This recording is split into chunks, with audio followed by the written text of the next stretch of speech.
मेरा नाम मुस्कान है। मैं एक मध्यवर्गीय हिंदू परिवार से ताल्लुक रखती हूँ। मेरे पापा के कपड़ों की एक छोटी सी दुकान थी जो मोहल्ले के नुक्कड़ पर थी। छोटा सा कारोबार, लेकिन बहुत आत्मसम्मान और मेहनत से भरा हुआ। वो हर रोज सुबह उठकर दुकान खोलते और शाम तक जुटे रहते। हम 5 बहनें थीं। मम्मी के काम में हाथ बटाने के लिए हम सबने अपनी अपनी जिम्मेदारियां खुद ही संभाली थीं। लेकिन पापा का सपना हम सबसे बड़ा था। मेरी बेटियां पढ़ेंगी, अपने पैरों पर खड़ी होंगी, किसी की मोहताज नहीं होंगी। मोहल्ले वाले अक्सर कहते, मनोज भाई, आखिर बेटियों को पढ़ाकर क्या करोगे? आखिर में तो उनकी शादी ही करनी है। पापा मुस्कुराते हुए जवाब देते, मैं दहेज नहीं बना रहा, मैं उनके अंदर किरदार गढ़ रहा हूँ। ये बात मैंने बचपन से सुन रखी थी। शायद इसीलिए मेरे दिल में एक जिद सी बैठ गई थी। मुझे कुछ बनना है, सिर्फ कागज की डिग्री लेकर नहीं, बल्कि इंसानियत की सेवा करने वाली बनना है। मैं डॉक्टर बनने का सपना देखने लगी। ये सपना मेरे वजूद का हिस्सा बन गया था। जब भी कोई रिश्तेदार बीमार होता, मैं उनके साथ अस्पताल जाती और सफेद कोट पहने डॉक्टरों को देखती। उस समय दिल में एक अलहदा जुनून उठता, एक दिन ये सफेद कोट मेरे शरीर पर भी होगा। पापा ने कभी भी हमारी पढ़ाई में कोई समझौता नहीं किया। घर के खर्चे, रिश्तेदारी, सामाजिक दबाव, सब कुछ अपनी जगह, लेकिन बेटियों की पढ़ाई पहले। मैंने 10वीं के बाद विज्ञान में बायोलॉजी चुना। जब मेरे नंबर इतने अच्छे आए कि मेडिकल कॉलेज का दरवाजा खुल गया, तो वो मेरी जिंदगी का सबसे बड़ा दिन था।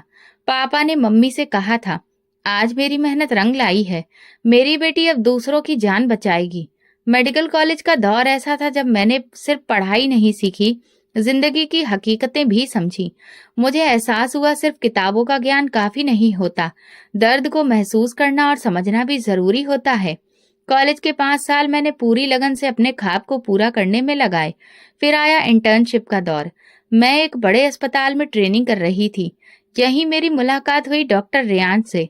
दिल के मरीजों के लिए वो किसी फरिश्ते से कम नहीं थे। विनम्र, समझदार और अपने काम में निपुण। हमारी बातों की शुरुआत मरीजों से हुई, लेकिन बहुत जल्द दिलों तक पहुंच गई। हमारी सोचें मिलती थीं, नजरिए एक जैसे थे, और सबसे बढ़कर वो मेरे सपनों की इज्जत करते थे। जब बात घर तक पहुंची, पापा ने मुझे गहराई से देखा और कहा, अगर वो तुम्हारे सपनों को समझता है तो मैं भी राजी हूँ।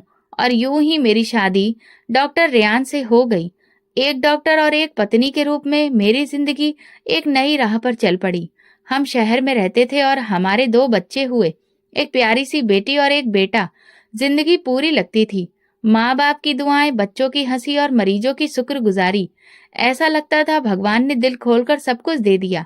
शाम को जब अस्पताल से लौटती तो मेरी बेटी दौड़ती हुई आती और कहती, माँ, आज कितनों को ठीक किया।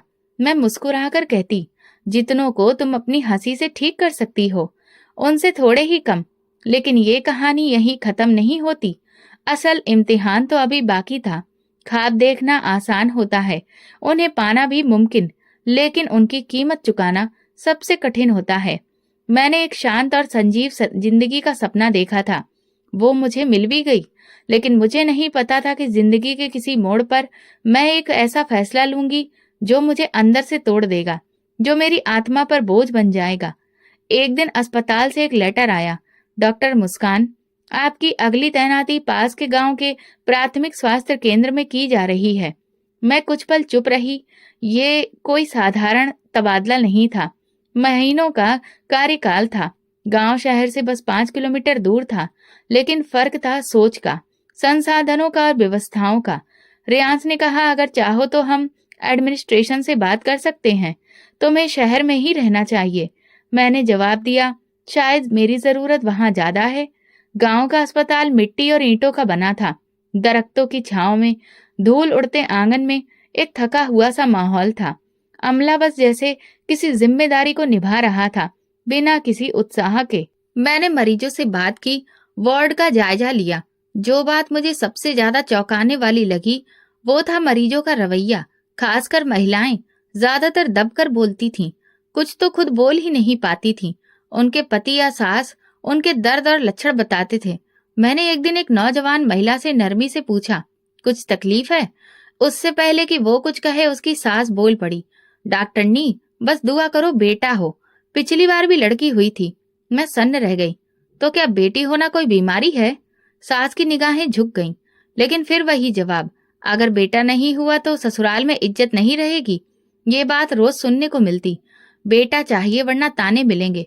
मैंने नर्स सीमा से पूछा, ये सब यहाँ हमेशा ऐसा ही होता है? उसने धीरे से कहा, हाँ मैडम, यहाँ लड़की को आज भी बोझ समझा जाता है। एक दिन एक लड़की अकेली आई, न सास न पति, बस अकेली। मैंने सोचा शायद कोई अपनी मर्जी से आया है। ये सोचकर दिल को सुकून मिला। लेकिन जैसे ही वो बैठने लगी, दरवाजे पर एक कड़क आवाज गूंजी, ए रुक जा, डॉक्टर से बात हम करेंगे। वो उसका पति था, गुस्सैल और रूखा, जैसे उसे जबरदस्ती लाया गया हो। डॉक्टरनी, सीधा सीधा बता दो बेटा है या बेटी, मेरे पास बर्बाद करने के लिए वक्त नहीं है। मैंने नॉर्मल लहजे में कहा, अभी तीसरा महीना है और वैसे भी ये जानना या बताना कानूनन मना है कि बच्चा बेटा है या बेटी। वो कुछ पल चुप रहा, फिर गुस्से में दरवाजा जोर से बंद करके चला गया। लड़की की आंखों में आंसू थे। मैंने उसके कंधे पर हाथ रखा, तुम अपनी चिंता करो, दुनिया की नहीं। ये एक ग्रामीण इलाका था, सीमित सुविधाएं, बार बार बिजली गुल, दवाओं की कमी, स्टाफ अधूरा और मरीजों की भीड़। पर मेरी जिम्मेदारी थी। औरतों की आंखों में जो डर था वो धीरे धीरे भरोसे में बदलने लगा था। एक दिन एक बुजुर्ग महिला ने जाते जाते मेरा हाथ थामा और कहा, भगवान तुम्हें सलामत रखे बेटी, तुम जैसी कोई पहले नहीं आई। उसी दिन मुझे लगा कि शायद ये तबादला कोई इत्तेफाक नहीं बल्कि एक इम्तिहान है। लेकिन हर गांव में एक ऐसा घर होता है जहां सच्चाई कहने की इजाजत नहीं होती। यहाँ भी ऐसा ही एक नाम था, सरदार बलबीर। उसके नाम के साथ एक सन्नाटा चलता था और एक डर का साया भी। कई महीने बीत चुके थे, तब एक दिन एक नई मरीज आई। नाम था गंगा। लंबे घूंघट में सोने की चूड़ियों से लदी, साथ में दो औरतें, एक तेज नजरों वाली, उसकी सास और दूसरी नौकरानी। मैंने कहा सिर्फ मरीज अंदर आए, बाकी बाहर इंतजार करें। सास भड़क गई, हम भी आएंगे, यह हमारी बहू है। मैंने शांत स्वर में कहा, ये निजी जांच है, सिर्फ मरीज को इजाजत है। सास गरज पड़ी, तुम्हें पता नहीं ये कौन है? ये सरदार बलवीर की बहू है, जो हम कहेंगे वही होगा। गंगा शर्म से सर झुकाकर बैठी। मैंने पूछा, कोई तकलीफ तो नहीं? सास बीच में बोल पड़ी, बातों में वक्त मत गवाओ, बताओ बेटा है या बेटी? मैंने कहा, जांच करना कानूनन मना है और अभी तीसरा महीना ही है। सास ने गुस्से में मेज पर हाथ पटका, ये अस्पताल हमारे दम पर चलता है, तुम्हारे जैसे कई आए और चले गए, तुम्हें भी चलाना हो तो हमारे तरीके से चलाओ। मैंने गंभीरता से जवाब दिया, मुझे मरीज की सेहत की चिंता है, आपकी खुशी की नहीं। गंगा चुप थी, उसकी आंखें कुछ कहना चाहती थी, लेकिन सास की मौजूदगी में वो मौन थी। नौकरानी के बैग में झलकते गहनों में मानो हर सवाल का जवाब था। बाद में नर्स सीमा बोली, मैडम आपने बहुत हिम्मत दिखाई है, सरदार के घर से टकराना आसान नहीं है। मैंने जवाब दिया, मैं किसी डर से अपना फर्ज नहीं छोड़ूंगी। कुछ दिन बाद गंगा अकेली आई, सिर्फ नौकरानी के साथ। मैंने नौकरानी को बाहर बिठाया और गंगा को भीतर बुलाया। इस बार उसके चेहरे पर थोड़ा भरोसा था। मैंने मुस्कुराकर पूछा, आज सासू माँ साथ नहीं आई? उसने धीमे से कहा, नहीं, मैं खुद आई हूँ, उन्हें पता नहीं, चेकअप के दौरान सब ठीक था। मैंने कहा, बच्चा स्वस्थ है, फिक्र की कोई बात नहीं। गंगा रुकी, फिर बोली, अगर बेटी हुई तो वो मार डालेंगे। मैं चौंकी, क्या मतलब? उसने बताया, सरदार बलबीर की पहली 2 पत्नियों से कोई औलाद नहीं हुई, अब मुझसे उम्मीद है, लेकिन उन्हें सिर्फ बेटा चाहिए। मैंने कहा, ये तुम्हारा शरीर है, तुम्हारा हक है, कोई और फैसला नहीं ले सकता। वो हल्के से मुस्कुराई, यहाँ औरत के शरीर पर भी उसका हक नहीं होता। गंगा अब नियमित रूप से आती थी, अकेली। एक दिन मैंने उससे पूछा, तुम्हारी सासू माँ तो बहुत ध्यान रखती थी, फिर अकेले क्यों आती हो? वो बोली, उन्हें सिर्फ इस बात की चिंता है कि बेटा हो। कुछ हफ्ते बीते, अल्ट्रासाउंड के दौरान मुझे बच्चे का लिंग पता चल गया। मेरा दिल बैठ गया। ये वही पल था जिसका डर था। गंगा ने पूछा, कुछ पता चला? मैंने ना सच बोला ना झूठ, बच्चा बिल्कुल ठीक है। फिर वो बोली, अगर बेटी है तो उसे बचा लीजिए, किसी को मत बताइए, मैं खुद उसे लेकर यहाँ से चली जाऊंगी। मैंने सिर हिलाया, लेकिन भीतर एक सवाल बार बार उठ रहा था, सच बताऊं या छुपा लूं? उसी दौरान अस्पताल में माहौल बदला बदला लगने लगा। सरदार बलबीर के गार्ड्स अस्पताल के बाहर खड़े रहते, अमला दबाव में था। एक दिन नर्स सीमा बोली, मैडम सरदार के घर से संदेश आया है, आपसे मिलने आएंगे। शाम को जब मैं गाड़ी से घर लौट रही थी तो एक बाइक सवार आया, चेहरा ढका हुआ, हाथ में लिफाफा था। डॉक्टर साहिबा, सरदार साहब ने भेजा है। लिफाफा खोला। कल दोपहर को बताना है कि बेटा है या नहीं। ज्यादा चालाकी दिखाई तो अंजाम बुरा होगा। मैंने लिफाफा गाड़ी के डैशबोर्ड में रख दिया और सारी रात सो नहीं सकी। अगले दिन दोपहर में ठाकुर बलबीर अस्पताल आया। उसके साथ 2 बॉडीगार्ड और पीछे उसकी माँ भी थी।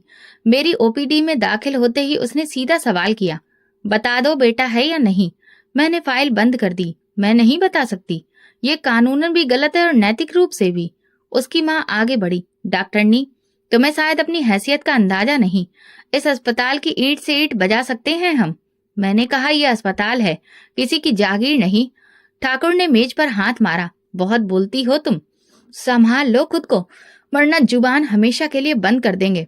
वो चले गए, लेकिन उनके शब्दों की धमकी कमरे में गूंजती रही। मेरी रातें अब सवालों में गुजरने लगी थी। क्या मैं सिर्फ एक डॉक्टर हूं या एक इंसान भी, जिस पर किसी की जिंदगी का बोझ है? क्या मेरी खामोशी किसी को बचा सकती है या मेरा सच किसी को मरवा देगा? और तब मैंने फैसला किया, अभी कुछ नहीं कहूंगी। शायद खामोशी ही एकमात्र रास्ता है, खामोशी जो किसी जान को बचा सकती है। अस्पताल का माहौल रोज बर रोज बदल रहा था। कुछ चेहरों पर खामोशी और गहरी होती जा रही थी और कुछ नजरें चुराने लगी थी। मुझे अब यकीन हो चला था कि मामला सिर्फ बच्चे का लिंग का नहीं रहा, अब बात थी अहंकार की, ताकत की और ठाकुर बलबीर के लिए अपनी वंशवेल की। उस दिन मौसम बहुत भारी था। ओपीडी में मरीज कम थे। दोपहर को दरवाजा बिना दस्तक के खुला। ठाकुर बलबीर अंदर आया। सफेद धोती कुर्ता, कंधे पर गमछा और हाथ में चमड़े का ब्रीफ केस। डॉक्टरनी, बात सुनो मेरी, मैंने शांत लहजे में कहा। आइए बैठिए, क्या बात है? उसने कुर्सी पर बैठते ही ब्रीफ केस मेज पर रखा, गर्दन मोड़कर दरवाजा बंद करवाया। दोनों गार्ड बाहर खड़े हो गए। ठाकुर ने मेरी आंखों में सीधे देखा। हमें सब पता चल चुका है। तूने बताने से इनकार किया, लेकिन अब वक्त खत्म हो चुका है। सुना है लड़की है। मैं खामोश रही। उसने ब्रीफ केस खोला, अंदर नोट ही नोट थे। ये तेरे बच्चों के भविष्य के लिए है। ब्रीफ केस ले जा और जब गंगा बच्चे को जन्म दे, अगर लड़की हो तो वो हमें ना दिखे। मैंने सख्त लहजे में कहा, यह हत्या है। ठाकुर का चेहरा सख्त हो गया। ये परंपरा है, वंश का वारिस लड़के होते हैं। अगर तू समझदार है तो जुबान बंद रख, काम कर और बाकी जिंदगी ऐश में गुजार। कमरे में सन्नाटा छा गया। सिर्फ बारिश की बूंदें खिड़की से टकरा रही थीं। मैंने सीधे होकर कहा, अगर मैं ये सब ना करूं? ठाकुर ने हंसते हुए कहा, तो अंजाम खुद सोच ले। अस्पताल चला जाएगा, नौकरी भी और इज्जत भी। वो ब्रीफ केस वहीं छोड़कर चला गया। उस शाम गंगा आई, थकी हुई, डरी हुई। डॉक्टरनी साहिबा, लगता है वक्त आ गया है, लेकिन मैं डरी हुई हूँ। मैंने नजरें झुका ली। सब ठीक होगा, तुम चिंता मत करो। वो कुछ कहना चाहती थी लेकिन रुक गई। शायद मेरे लहजे से कुछ समझ गई थी। उस रात मैं देर से घर पहुंची। ब्रीफ केस बेडरूम के कोने में रखा, खोला नहीं, बस उसे देखती रही। मेरा बेटा आया और पूछा, माँ आज आप चुप क्यों हैं? मैंने मुस्कुराकर कहा, बस थोड़ा थक गई हूँ बेटा। अगले दिन नर्स सीमा ने कहा, गंगा की तबीयत बिगड़ रही है, लेबर में जा चुकी है। मैंने खुद जाकर उसका मुआयना किया। सब कुछ सामान्य था, लेकिन ब्लड प्रेशर बहुत बढ़ा हुआ था। आज डिलीवरी हो सकती है, तैयार रहना होगा। गंगा ने धीमे से कहा, मुझे आप पर भरोसा है डॉक्टरनी साहिबा, मेरी बच्ची को कुछ मत होने देना। उसकी बात सीने में चुभ गई। अब फैसला मुझे करना था। मैं अपने कमरे में लौटी, दरवाजा बंद किया और ब्रीफ केस खोला। पैसों की खुशबू फैल गई। खुद से कहा, इन पैसों से बच्चों का भविष्य संवर सकता है, नया घर, विदेश यात्रा। लेकिन गंगा का भरोसा और उस बच्ची का चेहरा बार बार सामने आ रहा था।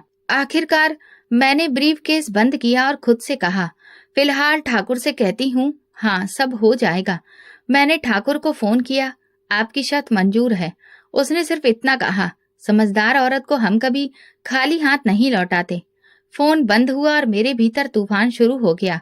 ये वो लम्हा था जब मैंने अपने पेशे से नहीं, अपने जमीर से सौदा किया था। अगली सुबह अस्पताल पहुंची तो नर्स सीमा गेट पर ही मिली। मैडम, गंगा की हालत बिगड़ रही है। मैं बिना कुछ कहे भागी। ऑपरेशन का फैसला खुद लिया। बच्ची कुछ ही देर में दुनिया में आई, छोटी सी, सांवली, बहुत शांत, जैसे जानती हो कि ये दुनिया उसके लिए नहीं है। नर्स ने धीमे से कहा, बेटी हुई है। मैंने इशारे से चुप रहने को कहा, किसी को कुछ मत कहना। बच्ची को अलग वार्ड में रखवाया। मैंने ठाकुर को बुलवाया, अकेला। क्या हुआ? उसने पूछा। मैंने गहरी सांस ली। बेटी थी, लेकिन जन्म के कुछ ही पल बाद चल बसी। उसने मेरी आंखों में देखा, फिर ब्रीफकेस की ओर इशारा किया। पैसे तेरे हो गए, बात खत्म। मैंने ब्रीफकेस एक ओर रख दिया। कोई खुशी नहीं थी, ना शर्म, बस एक अजीब सी खामोशी। गंगा को होश आया। वो कमजोर थी लेकिन आंखों में सवाल था। मेरी बच्ची। मैंने उसका हाथ थामा। माफ करना, हम नहीं बचा सके। बहुत कोशिश की। वो खामोश रोने लगी, जैसे उसकी आवाज भी छीन ली गई हो। अगले दिन मैंने बच्ची को एक सादे कंबल में लपेटा, गाड़ी में डाला और शहर के एक अनाथालय पहुंची। दरवाजे पर क्लर्क मिला। कौन है ये बच्ची? मैंने फॉर्म भरा, नाम की जगह खाली छोड़ी और झूठ बोला। माँ जच्चगी में चल बसी। कोई रिश्तेदार नहीं। क्लर्क ने बच्ची को लिया और कमरे की तरफ इशारा किया। कमरा नंबर 7 में रख लो। आजकल जगह कम है, मगर बच्चों के लिए दिल में हमेशा जगह होती है। मैं बच्ची के पास गई, उसके छोटे से चेहरे को आखिरी बार छुआ और धीरे से कहा, मैं कुछ नहीं कर सकी, बस इतना किया कि तुझे जिंदा रखा। वापसी के रास्ते में गाड़ी चलाते हुए हाथ कांप रहे थे। शीशे पर बारिश की बूंदें पड़ रही थीं, लेकिन अंदर दिल का मौसम बिल्कुल शांत और संतुष्ट था।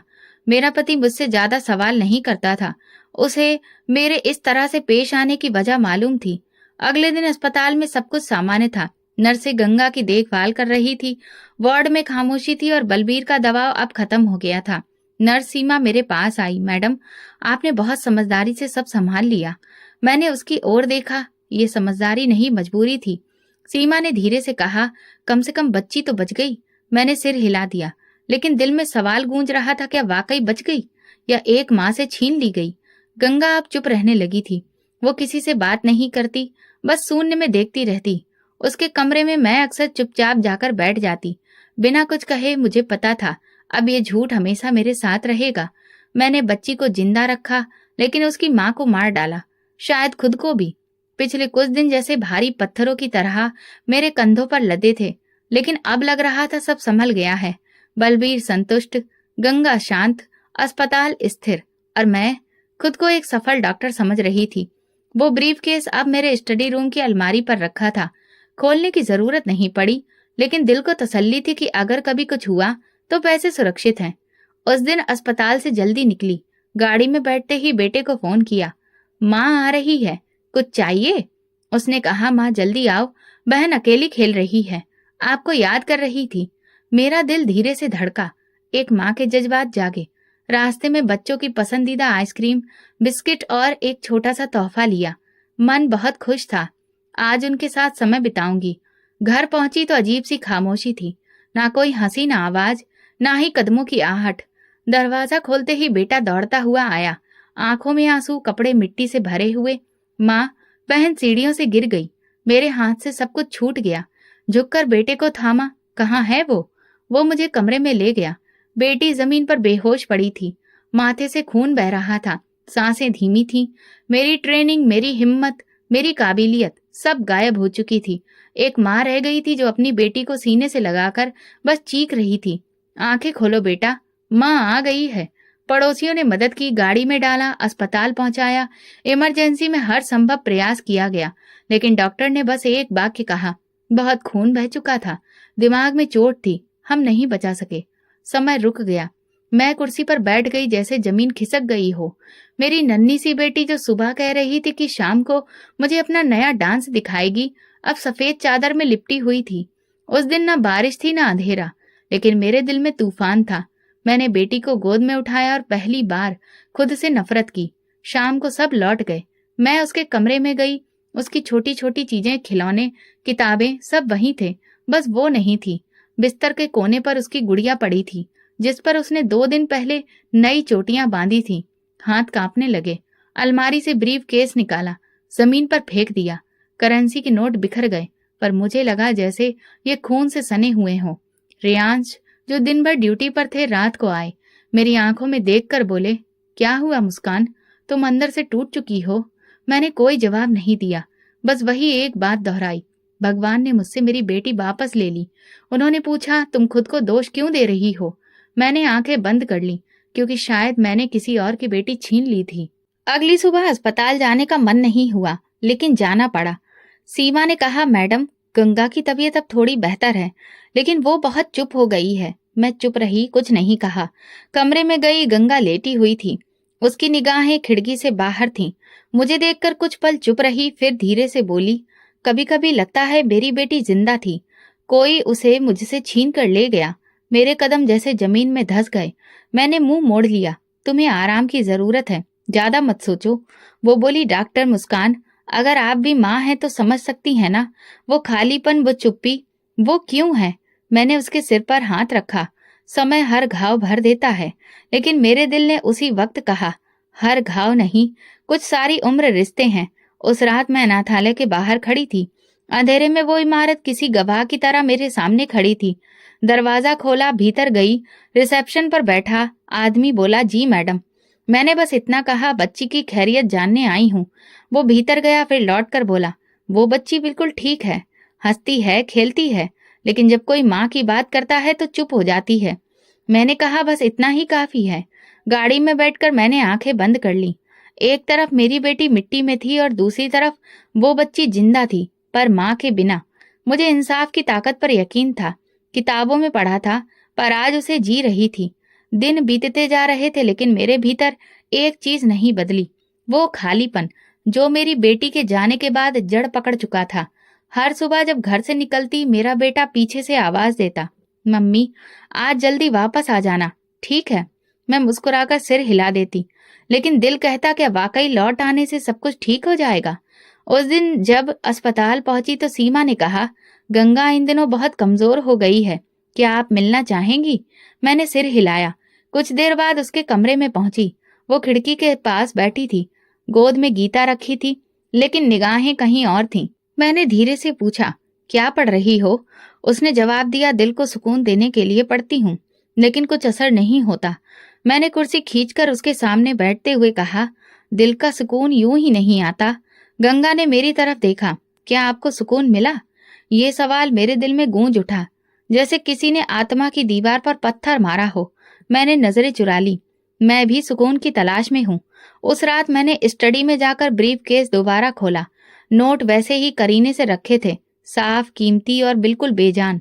मैंने उन्हें हाथ में उठाया और फिर बिना कुछ सोचे समझे चूल्हे में झोंक दिया। आग की लपटें उठी और नोट जलकर राख हो गए, और मुझे लगा जैसे किसी ने मेरे सीने पर रखी ईंट हटा दी हो। अगले दिन अस्पताल में मुकुल ने बताया, बलबीर फिर आया था। पूछ रहा था कि सब कुछ ठीक चल रहा है ना, किसी ने कुछ कहा तो नहीं। मैंने उसकी बात चुपचाप सुनी, फिर सिर्फ इतना कहा, अगर किसी दिन मैंने मुंह खोला तो पूरा सिस्टम हिल जाएगा। गंगा से मुलाकात अब एक आदत बन चुकी थी, लेकिन बातचीत कम होती थी। एक दिन वो मेरे ऑफिस में आई, दरवाजा बंद किया और धीरे से बोली, डॉक्टर मुस्कान, मुझे पता है कुछ गलत हुआ है। मैं चौंक गई। क्या मतलब। वो बोली, मेरे ख्वाब, मेरी नींद, मेरी ममता सब कहती है कि मेरी बेटी मरी नहीं थी, और आप भी माँ हैं, आप झूठ नहीं बोल सकती, कम से कम मुझसे नहीं। मैं चुप हो गई। हर लम्हा जैसे सदियों में बदल गया था। उसकी आंखें मेरी आत्मा को भेद रही थी। क्या आपने मेरी बेटी को बचाया था। मैंने नजरें झुका ली। कोई जवाब नहीं दे सकी। खामोशी का बोझ अब बर्दाश्त से बाहर हो चुका था। उस रात मैं घर में चुपचाप टहलती रही, कभी कमरे से रसोई, कभी रसोई से आंगन, और फिर आंगन से लौटकर ऊपर। ब्रीफकेस फिर से निकाला। इस बार सारी घड़ियां हाथ में ली और एक एक करके उन्हें कूड़ेदान में फेंक दिया। बेटा कमरे में आया। माँ, ये आप क्या कर रही हैं। मैंने हल्की सी मुस्कान के साथ जवाब दिया, कुछ बोझ हल्का कर रही हूँ बेटा। उसी पल मैंने तय कर लिया था, अब ये झूठ और आत्मा की आवाज साथ साथ नहीं चल सकते। सच बोलना ही होगा, चाहे उसका अंजाम जो भी हो। ठाकुर हाउस का माहौल उस दिन अलग था। दरवाजे पर खड़े गार्ड ने दूसरे को आंखों से कुछ इशारा किया, लेकिन किसी ने मुझे नहीं रोका। मैं सीधे ड्राइंग रूम में गई, जहां गंगा सोफे पर बैठी थी और बलबीर कोने में खड़ा सिगरेट पी रहा था। गंगा ने मुझे देखते ही खड़े होकर कहा, आप आ गई, मुझे पता था आप जरूर आएंगी। बलबीर ने सिगरेट का दूसरा कश लेते हुए मेरी तरफ रुख किया। डॉक्टरनी, ये हिम्मत कैसे हुई, यहाँ क्या लेने आई हो। मैंने उसकी आंखों में आंखें डालते हुए कहा, अपने जमीर का कर्ज चुकाने आई हूँ। गंगा ने तुरंत कहा, पहले मुझे बताइए मेरी बेटी कहाँ है, वो जिंदा है ना। बलबीर ने तेजी से कदम बढ़ाए और गरज कर कहा, एक शब्द और कहा ना तो यहीं खत्म कर दूंगा सब। गंगा उसके सामने खड़ी हो गई। ठाकुर साहब, आज ये मेरी मेहमान है, मेरी दोस्त है और मेरी बेटी की रक्षक भी। आपको इनकी बात सुननी ही होगी। बलबीर की आंखों में गुस्सा था, लेकिन वो खामोश रहा। मैंने आगे बढ़कर गंगा के पास बैठते हुए कहा, तुम्हारी बेटी जिंदा है। मैंने उसे अनाथालय में छोड़ा था। वो अब भी वहीं है और सुरक्षित है। गंगा की आंखों से आंसू बह निकले। उसने दोनों हाथों से अपना मुंह ढक लिया और रो पड़ी, मगर इस बार उसके आंसुओं में दुख नहीं, शुक्र था। मैं जानती थी, मेरा दिल कहता था कि वो जिंदा है। बलबीर अब अपने सब्र की सीमा पार कर चुका था। उसने कमर पर रखे हथियार की तरफ हाथ बढ़ाया और दहाड़ा, तूने हमें धोखा दिया। हमने तुझे खरीदा था और तू हमें ही बेवकूफ बना गई। मैंने दृढ़ता से कहा, ना तुम मुझे खरीद सकते थे और ना ही मेरे जमीर को। वक्त वही था, लेकिन जिंदा आत्मा रखने वाले लोग देर से ही सही लौट आते हैं। बलबीर ने बंदूक निकाली और फायर करने ही वाला था कि गंगा उसके सामने आ गई। नहीं, अगर एक भी गोली चली तो मैं पुलिस को सब कुछ बता दूंगी। अब ये सिर्फ मेरा या तुम्हारा मामला नहीं, कानून का सवाल है। बलबीर एक पल को ठिठका, फिर ताने के लहजे में बोला, तू बदनाम करेगी ठाकुर बलबीर को? गंगा ने उसकी आंखों में आंखें डालकर कहा, अगर सच में ठाकुर हो तो अपनी बेटी को अपना नाम दो, वरना मैं उसे अपना नाम देकर हमेशा के लिए यहाँ से चली जाऊंगी। मैंने नरमी से कहा, बेटी तुम्हारी है, हक भी तुम्हारा है। कमरे में सन्नाटा छा गया, जैसे वक्त ठहर गया हो। फिर बलबीर ने बंदूक को नीचे रख दिया और भारी कदमों से बाहर चला गया। गंगा ने मेरा हाथ थामा, चलो, मुझे मेरी बेटी के पास ले चलो। मैं उसके साथ अपनी सांसें जीना चाहती हूँ।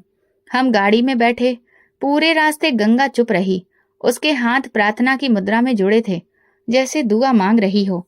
अनाथालय के गेट पर पहुंचते ही वहां का कर्मचारी मुझे पहचान गया। मैडम, सब ठीक है? बच्ची से मिलवाना है, मैंने कहा। हमें अंदर ले जाया गया और फिर वो पल आया जब दरवाजे पर वो छोटी सी बच्ची खिलौने से खेल रही थी। गंगा का दिल शायद वहीं थम गया। उसने धीरे से कहा, ये मेरी है? मैंने सिर हिलाया। हाँ, यही तुम्हारी बेटी है, जिसे दुनिया समझती थी कि अब नहीं रही। गंगा ने उसे गोद में उठाया, सीने से लगाया और बस रोती रही। धीमी धीमी सिसकियों में ममता, दर्द और सुकून सब शामिल था। बच्ची ने उसका चेहरा छुआ। शायद वो भी उस अनजाने स्पर्श को पहचान चुकी थी। मैं कमरे से बाहर आकर कुछ देर आंखें बंद करके खड़ी रही। दिल जैसे बोझ से हल्का हो गया, जैसे किसी ने बरसों पुरानी जंजीर खोल दी हो। गंगा ने कहा, मैं अब ठाकुर हाउस नहीं जाऊंगी। मैं अपनी बेटी के साथ नई दुनिया बनाऊंगी। मैंने कहा, तो अब असली लड़ाई शुरू होने वाली है। गंगा ने मजबूती से कहा, अब डरने का वक्त नहीं, अब जीने का वक्त है, और मैं अपनी बेटी के साथ जीऊंगी। ये वो दिन था जब मैंने जाना कि सच कहने के बाद भी जिंदगी खत्म नहीं होती, बल्कि वहीं से असल जिंदगी शुरू होती है। अनाथालय से लौटने के बाद गंगा की आंखों में नींद नहीं थी, पर सुकून जरूर था। वो बार बार बेटी की पेशानी को चूमती, गोद में झुलाती, जैसे वक्त से सीने हर लम्हे को वापस पाना चाहती हो। गाड़ी में सन्नाटा था, लेकिन उस खामोशी में एक माँ की जीत की आवाज थी। मैंने कहा, तुम्हें अब कानूनी सुरक्षा लेनी होगी। गंगा ने सड़क पर नजरें जमाते हुए कहा, अब मैं पीछे नहीं हटूंगी, मगर एक बार ठाकुर की आंखों में आंखें डालकर कहूंगी, तू हार गया। मैंने चेताया, सावधान रहना होगा। ठाकुर बलबीर सिर्फ इंसान नहीं, एक पूरा तंत्र है जो अपने खिलाफ आवाज बर्दाश्त नहीं करता। गंगा ने सोती हुई बेटी की तरफ देखा। अब मैं किसी से नहीं डरती। जब एक माँ की गोद खाली हो जाए तो वो झुकती नहीं, लड़ती है। हम सीधे मेरे घर आए। मेरी नौकरानी ने बच्चों को सुला दिया। मैं और गंगा बैठक में बैठ गए। वो थकी हुई थी, लेकिन उसके लहजे में दृढ़ता थी। मैं कल ठाकुर से मिलने जाऊंगी। उसके सामने खड़े होकर कहूंगी कि अब मैं उसकी गुलाम नहीं हूँ। मैंने कहा, तुम अकेली मत जाना, मैं तुम्हारे साथ चलूंगी। अगले दिन का सूरज जैसे किसी नए अध्याय की शुरुआत लेकर आया। हम ठाकुर हाउस की ओर चले। बेटी को मैंने अपने पति के पास छोड़ दिया, जो खुद भी एक डॉक्टर है और हालात को समझते हैं। इस बार ठाकुर के ड्राइंग रूम में पिछली बार की तुलना में ज्यादा तनाव था। ठाकुर अकेला नहीं था, 2 गार्ड और 2 खास आदमी उसके साथ थे। जैसे उसे पहले से आभास था कि कोई बड़ी चुनौती सामने आने वाली है। गंगा ने आगे बढ़कर कहा, मुझे सबके सामने एक बात कहनी है। ठाकुर बलबीर कुर्सी पर बैठते हुए बोले, हाँ बोलो, क्या कहना है? गंगा ने साफ शब्दों में कहा, मेरी बेटी जिंदा है और मैं उसे वापस ले आई हूँ। तुम्हारे सारे इरादे नाकाम हो चुके हैं और अब मैं तुम्हारे खिलाफ कानूनी कार्रवाई करूंगी। कमरे में सन्नाटा छा गया। ठाकुर बलबीर ने अपने गार्ड्स की तरफ देखा, जैसे वो बस एक इशारा देने ही वाला हो। फिर वो गुस्से में बोले, अब तू मुझे धमकाएगी? गंगा ने दृढ़ता से कहा। ये धमकी नहीं, इंसाफ की मांग है। तुमने एक माँ से उसकी बेटी को छीनने की कोशिश की, अब तुम्हें इसका जवाब देना होगा। ठाकुर बलबीर गुस्से से खड़े हो गए और हाथ मेज पर मारा। क्या करेगी? पुलिस बुलाएगी, अदालत जाएगी। मेरी रग रग में सत्ता दौड़ती है। मैं चाहूं तो तुम्हें और तुम्हारी बेटी को ऐसे गायब करवा दूं कि कोई सुराग भी ना मिले। मैंने कुर्सी से उठते हुए कहा, ठाकुर साहब, अगर आप अब भी ये समझते हैं कि वो पुराना जमाना बाकी है तो आप गलत फहमी में हैं। आपके खिलाफ सबूत मौजूद है। ये पूरी कहानी, ये झूठ, ये दबाव अब अदालत के सामने पेश होगा। ठाकुर बलबीर हंसते हुए बोले, डॉक्टरनी, तू तो बड़ी ईमानदार बनी फिरती है। भूल गई वो ब्रीफकेस, वो वादा? मैंने उसकी आंखों में आंखें डालकर कहा, याद है सब कुछ, इसलिए तो अब सच बोलने आई हूँ। अब हिसाब लेने का वक्त आ गया है। गंगा ने एक फाइल निकाली। ये एफआईआर का मसौदा है। कल हम थाने जाएंगे और अगर तुमने रोकने की कोशिश की तो मैं मीडिया को सब बता दूंगी। ठाकुर बलबीर की पेशानी पर पसीना आ गया। उसने पानी का गिलास उठाया। हाथ थोड़े कांप रहे थे। कुछ पल सोचते रहे। मैंने कहा, फैसला तुम्हारा नहीं, कानून का होगा। अगली सुबह गाड़ी में लौटते वक्त गंगा खामोश थी, लेकिन उसके चेहरे पर मजबूती दिख रही थी। मैंने कहा, तुमने बहुत बड़ा कदम उठाया है, अब कोई वापसी नहीं है। गंगा ने धीरे से कहा, मैं वापस जाना नहीं चाहती। मैं चाहती हूँ कि जो वक्त मुझ पर थोपा गया था वो किसी और पर ना आए। हमने उसी दिन वकील से संपर्क किया, एफआईआर का मसौदा तैयार करवाया, सबूत जुटाए और अगली सुबह थाने पहुंचे। पुलिस स्टेशन के बाहर गंगा मेरे साथ खड़ी थी, हाथ में एफआईआर का फोल्डर और चेहरे पर गंभीर था, जैसे बरसों की नींद के बाद उसकी आंख खुली हो। हवलदार ने पूछा, जी बहन जी, किससे मिलना है? मैंने कहा, थानेदार साहब से मिलना है, एक रिपोर्ट लिखवानी है। कुछ देर बाद हम अंदर गए। थानेदार साहब एक अधेड़ उम्र के व्यक्ति थे। मेज पर फाइलें और एक कप चाय रखा था। उन्होंने गंगा की तरफ देखा। जी बहन जी, बताइए क्या परेशानी है? गंगा ने कहा, मैं ठाकुर बलबीर के खिलाफ एफआईआर दर्ज करवाना चाहती हूँ। ये सुनकर थानेदार साहब कुछ पल के लिए रुके। ठाकुर बलबीर, वही गांव के दबंग? गंगा ने कहा, हाँ वही, जिसने मेरी बच्ची को मरवाने की कोशिश की। गंगा ने वो फोल्डर बढ़ा दिया जिसमें अस्पताल की रिपोर्ट्स, नर्सों के बयान और उसका लिखित बयान था। थानेदार बोले, बहन जी, आप जानती हैं किसका नाम ले रही हैं? यह आदमी इस इलाके का सबसे ताकतवर व्यक्ति है। गंगा ने नजरें झुकाए बिना जवाब दिया, जानती हूँ, लेकिन मेरी बेटी की जान उससे ज्यादा कीमती है। अगर मैं आज नहीं बोलूंगी तो कल और माएं अपनी बेटियां खो देंगी। कुछ पल की खामोशी के बाद थानेदार साहब ने घंटी बजाई। एक सिपाही अंदर आया। इस रिपोर्ट को रजिस्टर में लिखो, पूरे विवरण के साथ, और सादे कपड़ों में 2 सिपाही भेजो ठाकुर के घर, उसे थाने बुलाया जाए। गंगा ने गहरी सांस ली, जैसे दिल पर रखा बरसों का बोझ थोड़ा सा हल्का हुआ हो। मैंने उसके कंधे पर हाथ रखा। ये सिर्फ पहला कदम है, अब पीछे मत देखना।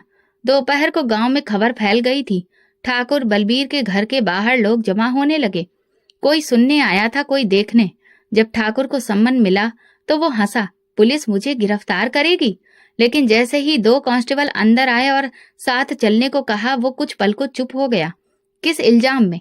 सिपाही ने कहा, जान से मारने की कोशिश, गैर कानूनी दबाव और महिला उत्पीड़न जैसे संगीन आरोप। ठाकुर बोला, इस डॉक्टरनी ने तुम्हें पैसे देकर बुलाया है? सिपाही ने जवाब दिया, ये मामला कानून का है, भावनाओं का नहीं, चलिए हमारे साथ। गार्ड्स ने रोकने की कोशिश की, लेकिन एक फोन कॉल पर अतिरिक्त पुलिस पहुंच गई और ठाकुर पहली बार सिर झुकाकर गाड़ी में बैठाया गया। मैं और गंगा पुलिस स्टेशन के बाहर खड़े थे। वही ठाकुर बलबीर जिसके सामने कोई जुबान नहीं खोलता था, आज हथकड़ियों में बैठा था। गंगा ने कहा, काश मैं ये नजारा अपनी बेटी की आंखों से दिखा पाती। मैंने कहा, ये नजारा तुम्हारी हिम्मत का नतीजा है। अब ये सिर्फ तुम्हारा नहीं, कई माओं की उम्मीद है। शाम को एफआईआर की कॉपी मिल गई। मुकदमा दर्ज हो चुका था। ठाकुर की जमानत तुरंत नहीं हो सकती थी क्योंकि आरोप गंभीर थे। अगले दिन अदालत में पेशी थी। गांव में चर्चाएं थीं।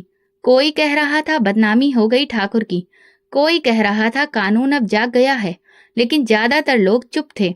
वो चुप्पी जो बरसों के डर से थी, अब हैरत से टूट रही थी।